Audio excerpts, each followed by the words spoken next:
So, thank you, Ms. Rosenblum, for that wonderful overview. And thank you again for JSTO for all you've done in organizing this conference. In 2011, I worked at the Joint Science and Technology Office, and I had good fortune to participate in the inaugural S&T Conference in Las Vegas. The conference was conceived as an opportunity to examine the chemical and biological defense landscape's best, newest, and most dynamic developments in basic and applied research. And it gladdens me to witness the maturation arc this forum has evolved in my absence. As the Honorable Ms. Rosenblum just detailed, our mission and thus the chemical and biological defense program's focus toward delivering warfighter capability has adapted to better counter the increasingly complex profile set out in our most prominent adversaries that our adversaries pose. However, the advancing threat's multifaceted nature necessitates that we redouble our efforts to converge technological assets to continuously alter our strategies towards protecting our total force and now and in the coming decades. As such, I will use my time this morning to discuss how we assembled the minds and institutions at this conference can advance the attaining the type of S&T we will need to execute the necessary pivot Ms. Rosenblum discussed. I want to underscore the existing and emerging challenges and the gaps that you can help us mitigate. Accordingly, let us collectively reflect on this conference's title, Resilience Through Innovation. Our colleagues at the Joint Science and Technology Office chose this theme very deliberately. The best way to deter or defeat chemical and biological threats is by making the joint force resilient to them. A resilient joint force supports integrated deterrence by denying our adversaries the benefits of using chemical and biologicals in the onset. Under the fortunate scenario in which deterrence fails, we owe it to our warfighters and their families to ensure our joint force possesses the best possible capabilities to survive, fight, and win in a chemical and biological contested environment. Therefore, we will prioritize our S&T initiatives designed to enable or deliver capabilities that buttress our resilience. While such prioritization may not always result in our adopting the most grandiose or innovative idea per se, we will instead promote innovation attributes that advance rapid resilience, integration, delivery, and strengthening of our force. I will describe what I mean by resiliency. But first, I want to reiterate 2 points Ms. Rosenblum made, because they directly define and dictate our S&T needs. We have a very clear national strategies that necessitate our agile chemical and biological defense program that can successfully address future competition and conflict. The ASD has provided key leadership promoting the chem-bio and defense program pivot and the bioposture review to ensure the department and the Joint Forces' readiness to thrive within the National Defense Strategy and National Biodefense Strategy's stipulated strategic environment. Second, as you have heard, we face an uncertain future threat environment within which we must persistently address and mitigate previously unknown and/or novel threats. To confront this environment, the chem-bio defense program will prioritize 3 critical principles, that of speed, flexibility, and adaptability. In the current threat environment, even the most perfect capability is impractical if it takes too long to develop and implement. We would accordingly rather rapidly deliver a viable yet scalable product that we may incrementally improve and inject with innovative system solutions to buy down risk and mitigate single approach vulnerabilities. Thus, our capabilities require baked-in flexibility and adaptability. The threat is mutable and quickly evolving, as COVID-19 variants have demonstrated. Our defenses must be integrated, flexible, and resilient to counter both deliberate and naturally occurring challenges that will pervade the decades to come. Yesterday, we met, as Ms. Rosenblum mentioned, with the great team at Lawrence Livermore National Laboratory. We've partnered with them on our GUIDE program, which is our Generative Unconstrained Intelligent Drug Engineering, an advanced computational approach to accelerate drug development while maintaining critical quality attributes. The multi-parameter optimization approach that this program relies upon reflects many key attributes that we ourselves are pursuing in the program. As such, the 6 attributes I'll talk about with you today that we collectively need to consider when judging future S&T are the proposed values are, 1 would be scale, access, and manufacturability, cost, shelf life, multifaceted solutions, our interoperability, and logistics. Though not all-inclusive, these 6 attributes best advance the aforementioned 3 principles of attaining speed, flexibility, and adaptability to strengthen our ability to develop, deliver, and acquire the capabilities the Joint Force deserves. Now, returning as promised to our definition of resiliency, the National Defense Strategy defines resiliency as the ability to withstand, fight through, and recover quickly from disruption.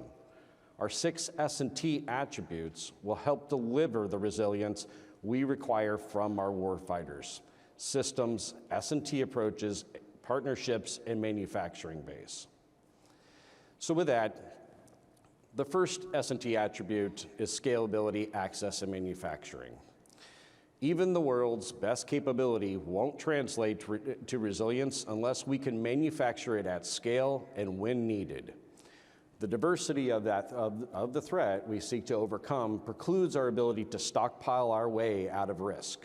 For example, during the Pacific War in World War II, while Japan's Zeros constituted the conflict's premier aircraft, Tokyo could not readily replenish lost planes. Alternatively, the United States built more planes in 1944 alone than Japan did in all 6 years of the war. By mid-1944, Japan was running out of low on key raw materials and oil. You can't keep planes in the sky if you can't lack the vital supply chain and access to it. The chem-bio defense program needs to learn from the lessons from the supply chain, both that we experienced in COVID, but also some of our historical lessons. I would contend there is more innovation in this country than our current infrastructure and ability to absorb it. We developed a vaccine for smallpox that was also effective against monkeypox. Yet when monkeypox began to spreading earlier this year, the U.S. struggled to surge capacity quickly enough. Focusing on 2 or more of the prominent people in this room and in the front row, so Mr. Daryl Colvin, and also I'm going to look to him when it comes to the ability to actually transition those products that limit manufacturing access and scalability. And Colonel Grice, who is sitting here will be cognizant of that when he's in JSTO or considering the S&T proposals and what they transition over to our advanced developer. The chem-bio defense program needs S&T projects that, if successful, will help us overcome barriers to scale, access, and manufacturability, particularly when we are generating broad-spectrum, agnostic medical countermeasures. For example, traditional vaccines require unique manufacturing lines, but mRNA vaccine manufacturing lines can produce an array or multitude of mRNA vaccine types from a general purpose. Still, across our required breadth of material and technical solutions, technology scale-up will necessitate both the government's signaling supply side and demand side to de-risk investment along the learning curve. Biodefense preparedness requires that we, for each capability, establish new and agile mechanisms to scale during a crisis to facilitate successful response to operations, to include the program revising purchasing models to emphasize access, surge capacity, and supply chain resilience. This key consideration must be baked into our S&T endeavors upstream if we are to realize the speed and adaptability our warfighter requires in the fight. So 2, cost. Next, because we know that innovating novel solutions and manufacturing in large quantities or manufacturing DoD unique capabilities in small quantities is costly. Our second key S&T attribute we have to focus on, it must address cost. Our relentless attention to cost is critical towards acquiring, maintaining the ideal collective total mix of chemical and biological defense capabilities, not just individualized, specialized units. In seeking to buy down capability gaps, we must infuse diminishing returns into our calculus as we optimize investments and more heavily emphasize the backside sustainment costs services will inherit. As Ms. Rosenblum mentioned, we requested additional resources from Congress, allowing us to modernize our biodefense capabilities. These research, development, test, and evaluation funds will better enable us to achieve some of the national biodefense strategies referenced in the bubbled outcomes. But moving the needle significantly across a large swath of initiatives necessitates wise resource investment and life cycle cost recognition. Our ability to deliver affordable solutions remains contingent upon our industry and academic partners' ability to work together. For example, and according to Forbes, open innovation collaborating with external companies or consortia toward innovative goals advances tremendous innovations and support potential while taming costs. Instead of inventing the wheel from ground up, a growing proportion of innovation is recombinative, or applying existing concepts or technologies in unique ways. For more than nearly 150 years, around 40% of all patents fall under this innovative category. Additionally, consider the Silicon Valley transformed the space industry by developing reusable rockets. Between 1970 and 2000, space launch costs remain largely consistent at $18,500 per kilogram. By 2019, some companies were charging less than $3,000 per kilogram. Surprisingly, more business and space launches took off. In 2010, the world launched 120 objects into space. Last year, the United States alone launched over 1,200 objects into space. Thus, we must prioritize innovations that promise to drive down unit costs and allow us to efficiently adapt to the growing threat landscape. So shelf life is the third S&T attribute I'd like to talk about. So during the pandemic, we tragically saw vaccine doses and tests spoil because we could not get them distributed quickly enough to the people who needed them in time. We will never know exactly when we will need to use various medical countermeasures. Given the burgeoning and diverse threat profile and the need to approach broad spectrum capabilities, we cannot afford to replenish the array of medical countermeasures as frequently. The same goes for stockpiles of protective ensembles and mask filters. When considering new innovative capabilities, shelf life, durability, and storage will be major considerations. And we welcome your innovative approaches to extend longevity and the robustness, ultimately helping us deliver more flexible, adaptable products. As we pivot toward countering future chemical and biological threats, we must move from a single solution set, which is my fourth S&T attribute. We must prioritize capabilities whose characteristics and applications serve to mitigate or obviate multiple gaps or vulnerabilities. Singular solutions are costly and further confound integration and incremental delivery. By this, I mean we must evolve our capabilities to broad spectrum and threat agnostic solutions whenever possible. Increasing protection while further unencumbering the warfighter, or coalescing or reducing the proliferation of single-use sensors, auto-injectors, or medical countermeasures, we cannot afford to invest in capabilities that address only a single threat or only a singular purpose. For example, again, Ms. Rosenblum mentioned the rapidly growing threat landscape addressed in the strategic documents laid out this morning. We must accept that we are unlikely to predict which pathogen or agent that may challenge our warfighters in the future. This increases risk to our warfighter and requires us to develop layered, adaptive, and resilient countermeasures that can mitigate an entire spectrum of threat.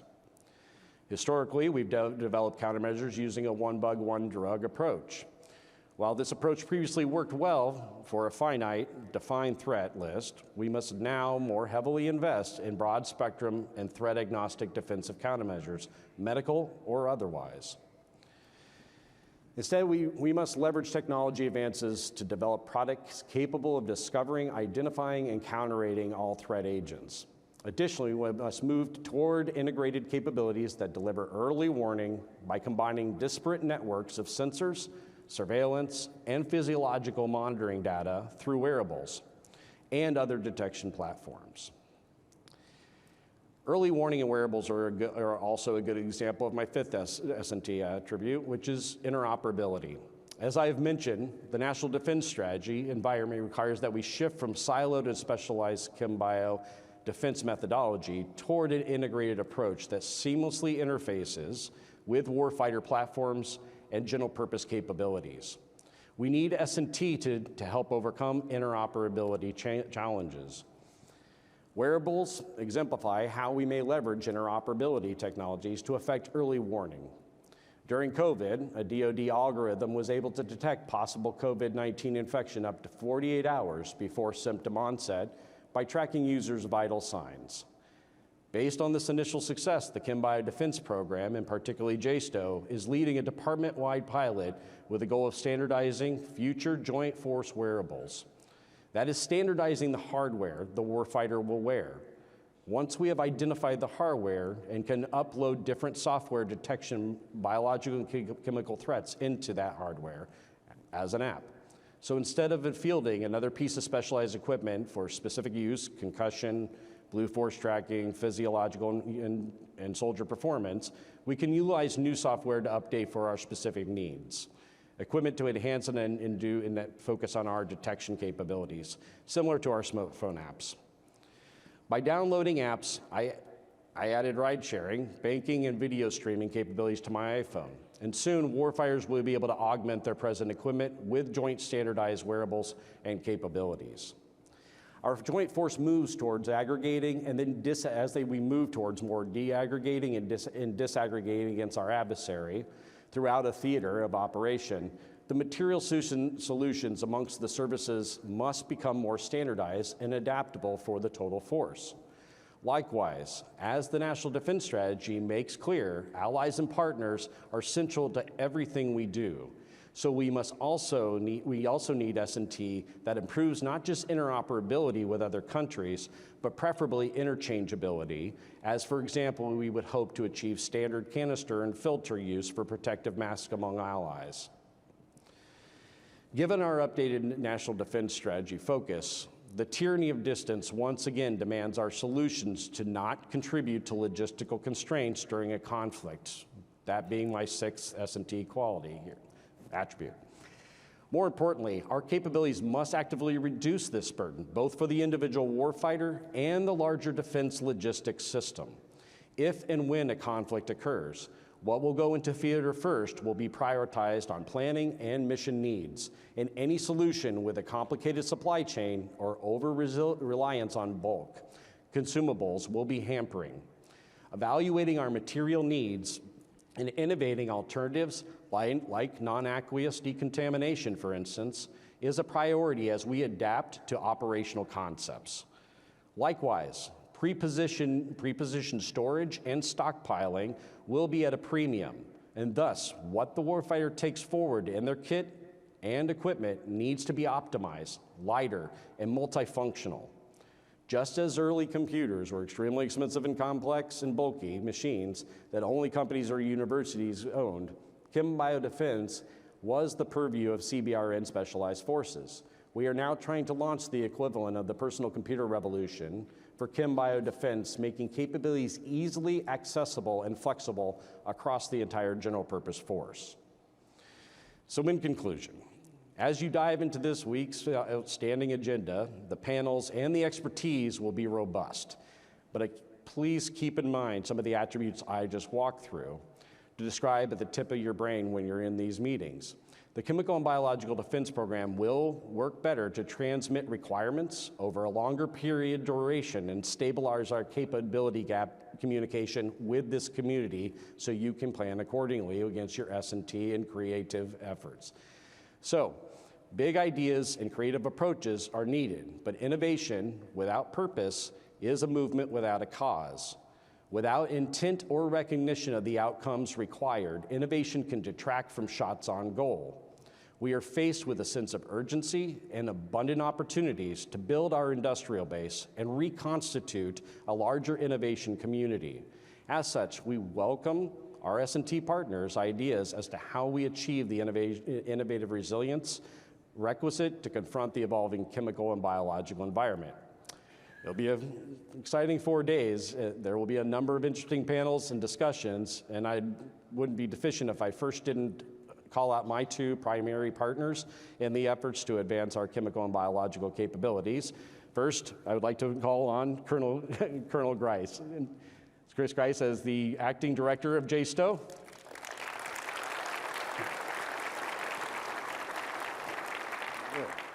And Mr. Darrell Colvin, director of the Joint Program Executive Office for chem-bio defense.